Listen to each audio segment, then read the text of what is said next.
I think that would have carried more weight. If Bruno and one or two others, that was me and you, we go, come on, let's go and stand by JJ, just as he's about to get the sack. Support him, yeah. One day. One day. It's not happening. Check. See you soon. Bye-bye. It's not his. Yes,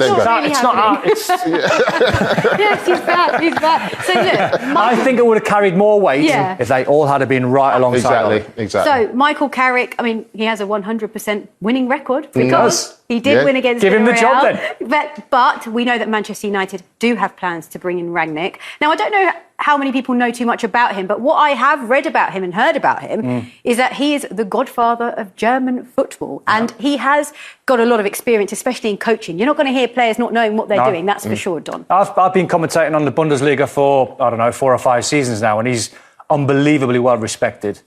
And the likes of Nagelsmann and Tuchel and Jurgen Klopp have all come under his management, if you like. But what I see with Rangnick, I see a guy that I think is best suited above the management scenario. I think you get him at boardroom level. And I think what he likes to sort of look down on everything and then form a structure. And he can put his managers, he can put his coaches, he can put, development teams into place. He can galvanise and change your training ground, the pitches, everything I think he's best at, in my humble opinion, is everything apart from being a manager. Even though he's quite a good manager himself, I think he excels at that higher level.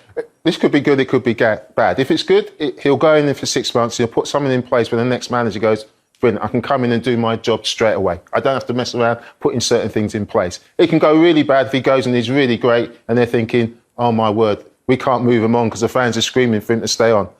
But he needs to do the right thing, which is, when he's doing the next 6 months, just explain what his job is.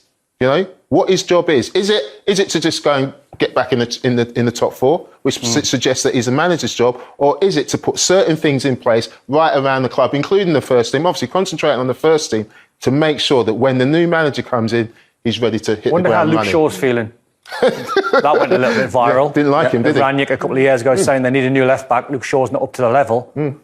Wow. Well, in his defence, he wasn't up to the level then, and he's played a lot better since. Yeah, but he might be in to do the dirty work. Do you know what? He might be in to do the dirty work, to get rid of some players that they need getting rid of, so the new manager comes in and he hits the ground with a squad that's ready, he can go and build on and take them forward. That's what I think is very quickly. The interesting thing on his style is everything like Jurgen Klopp wants, and like many teams over the years have had, a pressing style, being aggressive, getting your teams after the ball, trying to win the ball. Have to work.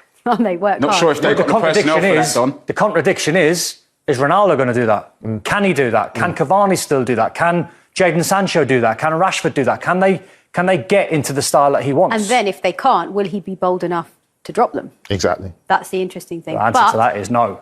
Ronaldo's not getting dropped. No? No. OK. We'll have to watch this space, won't we? Well, thank you for your tweets so far. We've had a few comments coming in. I'll read a couple of them out. Ainsley said, I'm fearing the worst for Manchester United. Chelsea are ruthless. They are, aren't they? And I'm not giving them any chance to win this one. We'll talk about the fixture in a moment, actually, in a bit more detail. And John has said, I can't wait for Chelsea United. It will be a wake-up call for the Man United board. I do not blame Ole for our form. Our board needs to jack up if they want us to succeed. Ahead of that game against Chelsea this weekend, and when you're out of form and you don't have a good structure, what you don't need, Leroy, is to be coming up against a side that have only conceded 4 goals all season. It's not a very good idea. We've got the teams up here. We'll start with... well, you got some news on Ben Chilwell, Dr. Don? Dr. Don, well, I mean, Thomas Tuchel's saying at least 6 weeks on a partial ACL. OK. I think that's optimistic. It's optimistic, yeah. OK, well, it looked like a bad one at the time. You would not lose your doctor, would you? 6 weeks? Yeah, it's not 6 weeks, it's more. No. OK, well, look, we'll look at the Chelsea side. We've got Chalobah in, it could be Christensen, just as strong. Put Loftus-Cheek in there, because he seems to have come to the fore under Tuchel recently. Kovacic not quite ready, we don't think. Kante's got an injury as well. And then the front three of Hudson-Odoi, Havertz and Mount. We've got Lukaku and Timo Werner on the bench. They could play some part. They could even start. But whoever starts, Don, for Chelsea, they're going to be strong. What about Man United?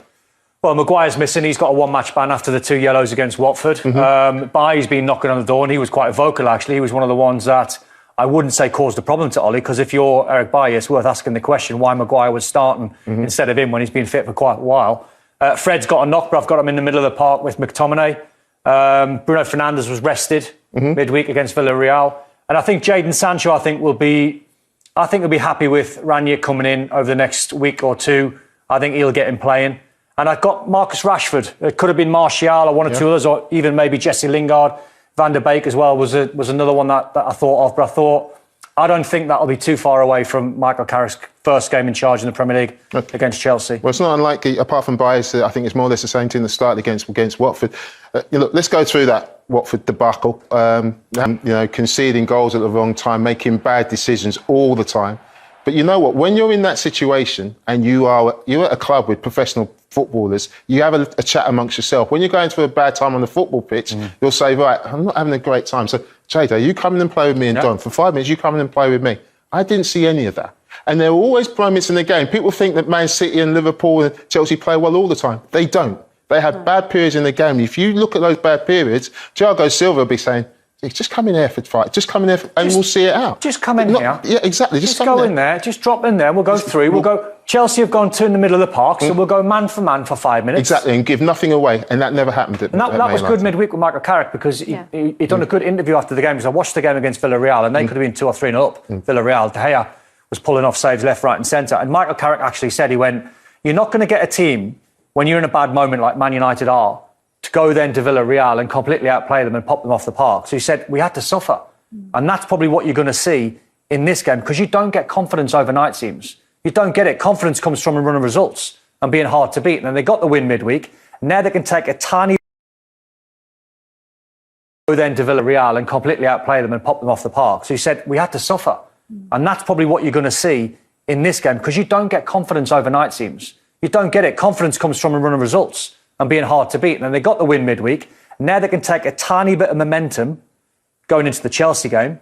But the first goal in this game is going to be so important, because if they lose it, if they get it, they've got a bit of confidence to try and hang on to something. Absolutely. And you were talking about first goal, and they haven't even got strikers on the pitch, Chelsea. And we've picked out Reece James for our analysis because he's been playing like a striker in recent weeks. He's their top goal scorer in all comps. Absolutely. And he's been unbelievable. It's like he knew that. And asked plenty of questions. I was happy that big Ralf Rangnick was calling me, but he got all the information he needed. They got promoted. We didn't.